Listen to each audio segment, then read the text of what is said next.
जीवन आ जाए समझ चप्पल हेर आगे लखा जोड़ा तो ओने ना ना जोने मंदिर में जो ना और ओने जाई त एगो बुढ़िया मैया बैठ हां हां ओए पर आगली हमरा बड़ा मन जिंदगी से उछल है अब हम चाचा में ना जाए तब ना जाई त हम ना जाएगा माइको में कोई सटा दे कि तू करा दे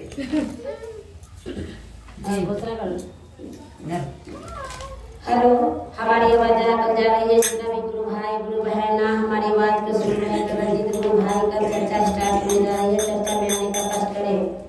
हमारी आवाज जहाँ तक जा रही है जितना भी गुरु भाई गुरु बहन हमारी आवाज को सुन रहे हैं तो चर्चा में आने का कष्ट करें। जागो जागो महादेव, जागो जागो महादेव, जागो जागो महादेव।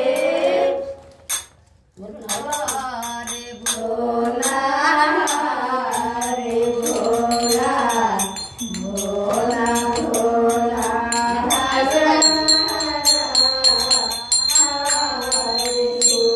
ऐसे बजाएगी ऐसे करके हरे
कैसे फूले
जागरण भजन करने जा रहे हैं। आप लोग भी साथ दीजिएगा। एक बार प्रेम से बोलिए हर हर महादेव।